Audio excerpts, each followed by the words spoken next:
Hai fashion people, jumpa lagi sama aku Kintana. Seperti biasa di hari Rabu ini, aku bakal nemenin kamu dengan beragam informasi menarik seputar fashion, lifestyle, dan juga tren masa kini. Seperti biasa, di mana setiap episodenya kita selalu disuguhkan dengan bagaimana sesuatu yang dulu dianggap biasa bahkan kuno bisa kembali jadi tren dengan wajah yang baru. Dari gaya berpakaian, standar kecantikan, hingga cara hidup generasi berbeda. Semua punya cerita menarik untuk dikulik. Dan di episode kita kali ini, kita akan mulai dengan topik yang dekat sekali dengan kehidupan sehari-hari. Ya, standar kecantikan. Dari zaman dulu yang kaku dan ditentukan oleh budaya, sampai sekarang ketika filter media sosial ikut membentuk wajah baru kecantikan. Akan kita bahas selengkapnya hanya di Before After.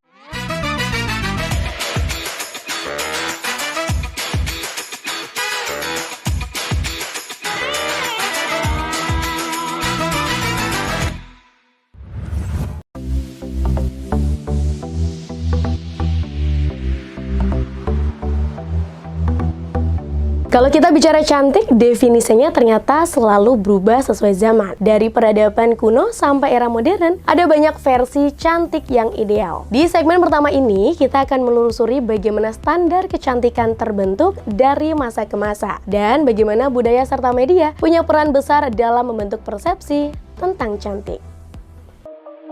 Shine bright up all night, whenever slowing down.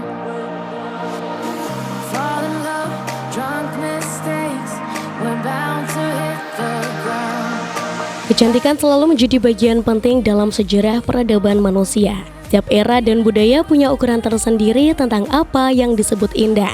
Di Mesir kuno misalnya, kecantikan bukan hanya soal fisik, tetapi juga simbol kekuatan dan status. Cleopatra digambarkan sebagai ikon kecantikan dengan eyeliner tebal, kulit eksotis, dan gaya rambut yang khas. Bagi masyarakat Mesir kala itu, penggunaan eyeliner atau kohl bukan sekedar estetika, melainkan juga pelindung dari terik matahari dan diyakini memiliki fungsi spiritual. Artinya, kecantikan menyatu dengan fungsi sosial dan kepercayaan.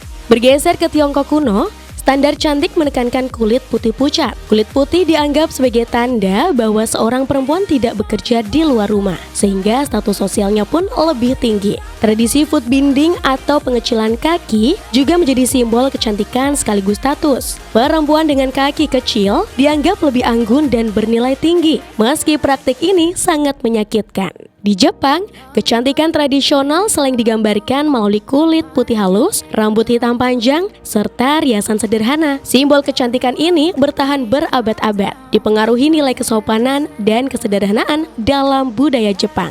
Sementara itu, di India kuno, kecantikan erat dengan citra feminim dan seksualitas. Rambut panjang terurai, kulit berkilau, serta penggunaan perhiasan menjadi bagian dari identitas kecantikan perempuan India.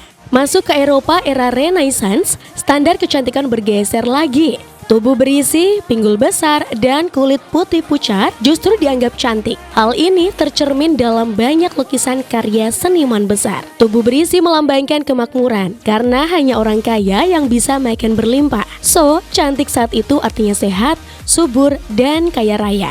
Di abad ke-18, revolusi industri membawa pengaruh yang baru. Mode mulai menekankan tubuh ramping dengan penggunaan korset yang ketat. Pinggang kecil menjadi simbol kecantikan ideal di kalangan bangsawan Eropa. Namun, penggunaan korset juga membawa dampak buruk bagi kesehatan. Banyak perempuan yang harus menahan sakit demi dianggap cantik sesuai standar zaman itu. Abad ke-20 menjadi titik penting karena Hollywood mulai menciptakan ikon kecantikan global. Aktris seperti Marilyn Monroe membawa tubuh berlekuk dengan pinggang kecil menjadi standar baru. Monroe dianggap cantik karena tubuhnya berisi namun tetap proporsional. Ia merepresentasikan sensualitas sekaligus glamor khas Hollywood. Di sisi lain, industri fashion mendorong standar yang berbeda. Model-model internasional seperti Twiggy pada tahun 1960-an memperkenalkan tubuh super ramping dengan kaki panjang sebagai tren kecantikan. Di Asia Timur, standar cantik tetap menekankan kulit putih, tubuh mungil, dan wajah polos. Pengaruh budaya tradisional masih sangat kuat hingga abad ke-20. Korea Selatan misalnya, mulai mengembangkan budaya kecantikan modern dengan standar wajah kecil, kulit putih, dan mata besar. Hal ini kelak berkembang menjadi key beauty yang mendunia. Di Indonesia pun punya standar cantik tradisionalnya sendiri. Rambut panjang hitam, kulit sawo matang, dan senyum anggun sering digambarkan dalam seni maupun sastra. Namun, masuknya pengaruh media barat membuat standar kecantikan di Indonesia pun ikut bergeser. Kulit putih mulai lebih diutamakan, rambut lurus dianggap lebih cantik, dan tubuh langsing jadi impian banyak orang. Di era 80 hingga 90-an, di Indonesia menunjukkan pengaruh besar media. Majalah, sinetron, hingga iklan menampilkan wajah-wajah dengan kulit putih dan tubuh ramping sebagai representasi kecantikan. Produk pemutih kulit plus rambut hingga pil diet semakin laku di pasaran. Standar kecantikan saat itu begitu sempit dan seragam. Perempuan yang tidak sesuai standar sering merasa kurang percaya diri. Akibatnya, banyak orang berusaha keras menyesuaikan diri meski harus merasakan tekanan sosial. Dari Mesir kuno hingga Indonesia modern, kita bisa melihat satu benang merah, yakni standar kecantikan selalu ditentukan oleh budaya dan kekuatan media yang berkuasa di masa itu. Kecantikan tidak pernah statis, ia terus berubah mengikuti zaman, dipengaruhi oleh nilai, ekonomi, dan bahkan teknologi yang berkembang. Hal ini menunjukkan bahwa cantik selalu bersifat relatif, bergantung pada siapa yang mendefinisikan dan siapa yang punya kekuatan untuk menyebarkan definisi itu. Dari Cleopatra di Mesir kuno sampai ikon Hollywood di abad ke-20, dari kulit putih pucat ala Asia Timur sampai kulit sawo matang Indonesia. Kita belajar bahwa standar kecantikan selalu berubah mengikuti zaman dan budaya. Lantas bagaimana ketika media sosial dan filter digital hadir? Apakah definisi cantik kembali bergeser? Jawabannya akan kita bahas di segmen berikutnya. Jangan kemana-mana, tetap di Before After.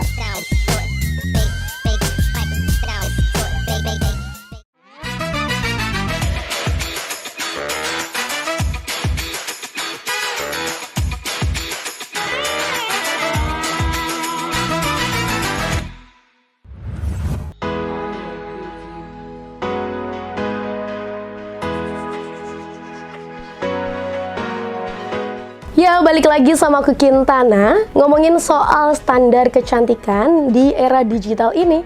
Standar kecantikan mulai berubah. Kalau dulu cantik hanya ditentukan oleh majalah, televisi, atau layar lebar, sekarang setiap orang bisa membentuk citra cantiknya sendiri lewat media sosial. Tapi di balik kebebasan itu ada juga tantangan baru. Hadirnya filter digital yang menciptakan standar kecantikan yang instan. Dan di segmen ini kita akan mengulik bagaimana media sosial serta teknologi filter ngebentuk wajah baru dari standar kecantikan masa kini. Langsung aja, ini dia VT-nya.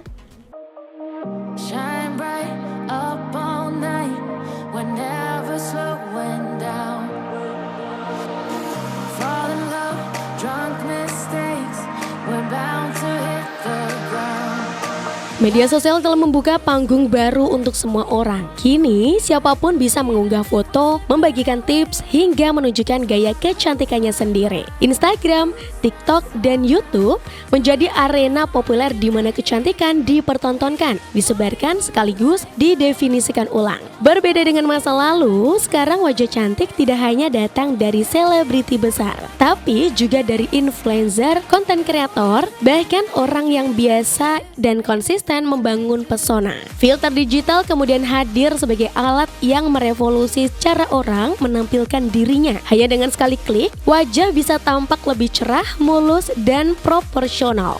Efek ini menciptakan standar kecantikan baru, yakni glowing skin tanpa noda, hidung lebih mancung, dagu lebih lancip, dan mata lebih besar. Tren key beauty ikut memperkuat fenomena ini. Glass skin, dewy look, gradient lips, hingga wajah bebas pori-pori menjadi inspirasi utama bagi banyak pengguna media sosial. Banyak orang merasa filter membantu meningkatkan rasa percaya diri. Mereka bisa tampil lebih berani di depan kamera karena terlihat sesuai dengan standar digital. Namun di sisi lain, filter juga menciptakan ekspektasi yang tidak realistis. Banyak yang kemudian merasa kurang puas dengan wajah aslinya setelah terbiasa melihat versi mereka yang sudah difilter. Algoritma media sosial memperparah situasi ini. Konten dengan wajah sempurna lebih sering ditampilkan, sehingga standar kecantikan digital semakin tertanam dalam benak penonton.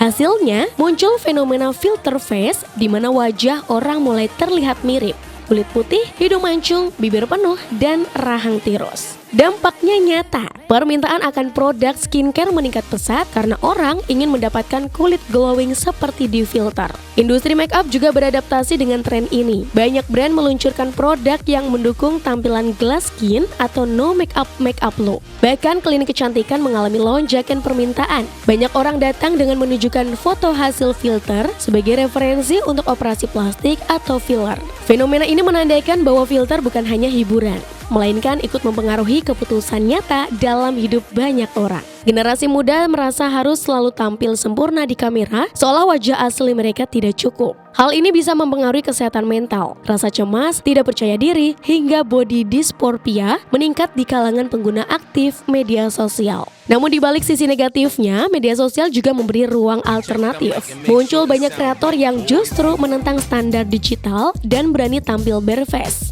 Gerakan #NoFilter dan #SkinPositivity misalnya mengajak orang untuk menunjukkan wajah asli termasuk jerawat, flek atau bekas luka. Tren ini menjadi kontra narasi terhadap standar kecantikan instan yang diciptakan oleh filter. Pesannya jelas, cantik tidak harus selalu mulus tanpa celah. Selain itu, ada juga tren before after yang justru mengedukasi penonton tentang realita.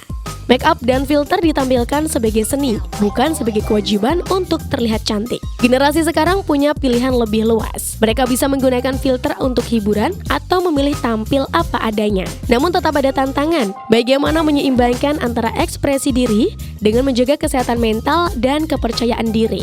Kehadiran filter adalah pedang bermata dua. Ia bisa menjadi alat kreativitas, tapi juga bisa menciptakan tekanan baru jika digunakan secara berlebihan. Fenomena ini membuktikan bahwa media sosial dan teknologi benar-benar mengubah wajah standar kecantikan. Cantik kini bisa diciptakan hanya dalam hitungan detik, tapi dampaknya bisa bertahan lama dalam pola pikir generasi sekarang. Filter dan media sosial memang membuat semua orang bisa tampil cantik dengan instan. Tapi di balik itu ada tekanan dan ekspektasi baru yang tidak kalah berat. Untungnya, muncul gerakan tandingan yang mengajak kita lebih menerima diri apa adanya. Lantas bagaimana generasi sekarang mendefinisikan cantik dengan cara mereka sendiri? Sesaat lagi akan kita bahas, jangan kemana-mana, tetap di Before After.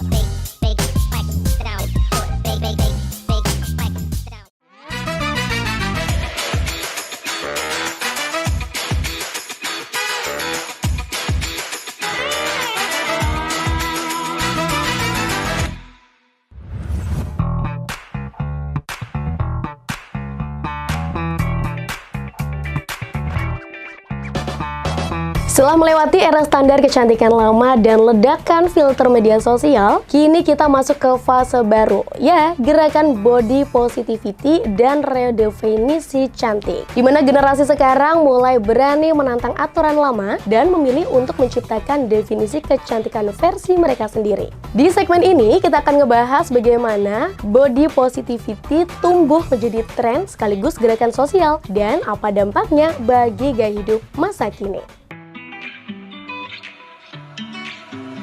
Positivitas tubuh lahir sebagai respon terhadap standar kecantikan yang selama bertahun-tahun dianggap sempit dan membatasi. Jika dulu cantik berarti kulit putih, tubuh langsing, dan rambut lurus, kini semakin banyak orang yang menolak definisi tunggal itu. Generasi Z dan milenial berperan besar dalam mengangkat isu ini. Melalui media sosial, mereka menyuarakan bahwa semua bentuk tubuh, warna kulit, dan tekstur rambut layak untuk dirayakan. Hashtag seperti body positivity, love yourself, dan self-acceptance menjadi populer di kalangan platform. Konten kreator dari berbagai latar belakang tampil dengan percaya diri tanpa menyembunyikan stretch mark, jerawat, atau bentuk tubuh yang berbeda. Fenomena ini mengubah arah industri fashion dan kecantikan. Banyak brand mulai mengangkat model dengan tubuh plus size, kulit gelap, hingga rambut keriting alami. Runway fashion internasional pun ikut berubah. Kehadiran model dengan keragaman fisik mulai dianggap sebagai representasi nyata, bukan sekedar gimmick. Positivitas tubuh juga mempengaruhi dunia make up. Produk yang sebelumnya hanya fokus pada warna kulit terang, kini menyediakan shade beragam untuk semua tone.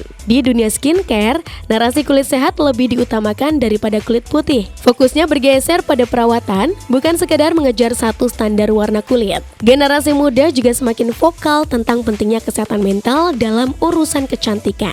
Mereka sadar bahwa percaya diri tidak datang dari penampilan semata. Namun gerakan body positivity tidak lepas dari kritik. Beberapa orang menilai bahwa gerakan ini kadang disalahgunakan sebagai tren media sosial tanpa praktik nyata. Meski begitu, pengaruh positifnya tidak bisa dipungkiri. Banyak orang merasa lebih bebas mengekspresikan diri tanpa takut tidak sesuai standar. Positivitas tubuh kemudian melahirkan cabang gerakan lain, yakni body neutrality. Fokusnya bukan lagi hanya pada mencintai tubuh, tapi juga menerima tubuh apa adanya tanpa penilaian berlebihan. Konsep ini mengajarkan bahwa tubuh hanyalah satu bagian dari diri, bukan satu-satunya hal yang mendefinisikan nilai seseorang. Perubahan ini membawa angin segar bagi generasi sekarang. Mereka lebih terbuka pada keberagaman penampilan dan mulai menolak diskriminasi berbasis fisik. Tren fashion pun ikut menyesuaikan. Pakaian oversize, hijab style beragam, hingga pakaian unisex muncul sebagai pilihan ekspresi diri yang lebih inklusif. Di media sosial, semakin banyak kampanye yang menampilkan wajah asli tanpa filter. Pesan yang dibawa, keaslian lebih penting daripada kesempurnaan palsu. Banyak selebriti dunia pun ikut mendukung gerakan ini dengan berani mengunggah foto bareface atau tubuh alami tanpa editing. Gerakan ini juga mengubah cara generasi muda memandang olahraga. Fokusnya bukan lagi untuk mengejar tubuh kurus, tapi untuk sehat dan bertenaga. Makanan juga dilihat berbeda, tidak lagi semata-mata diet ketat, tapi lebih pada pola makan yang seimbang dan menyenangkan. Efek positifnya terasa di keseharian, rasa percaya diri meningkat, interaksi sosial jadi lebih nyaman, dan hubungan dengan tubuh menjadi lebih sehat. Namun tantangan tetap ada. Standar kecantikan digital masih kuat, sehingga gerakan body positivity terus diperjuangkan. Semakin banyak orang yang paham bahwa cantik punya banyak wajah, semakin cepat masyarakat bisa lepas dari standar lama. Generasi sekarang membuktikan bahwa cantik bukan sekedar fisik, tapi juga soal percaya diri, kesehatan, dan keaslian diri. Positivitas tubuh dan redefinisi cantik versi generasi sekarang menunjukkan bahwa kecantikan itu beragam dan personal. Kita bisa memilih untuk menerima diri, merawat tubuh dengan sehat, dan menolak tekanan standar yang membatasi. Dengan begitu, cantik bukan lagi tentang memenuhi ekspektasi orang lain, tapi tentang merayakan diri kita sendiri apa adanya. Perubahan menjadi bagian dari perjalanan kita. Tren bisa datang dan pergi, standar bisa berganti, tapi makna di baliknya selalu meninggalkan jejak. Lewat before after kita belajar bahwa fashion, lifestyle, dan kecantikan bukan sekedar tampilan luar, melainkan refleksi dari budaya, zaman, dan cara kita memandang diri sendiri.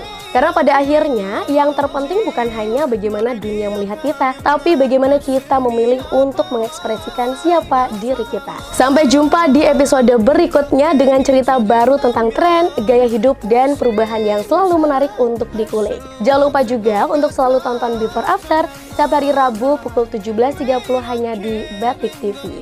Saya Kintana, see you tomorrow and bye.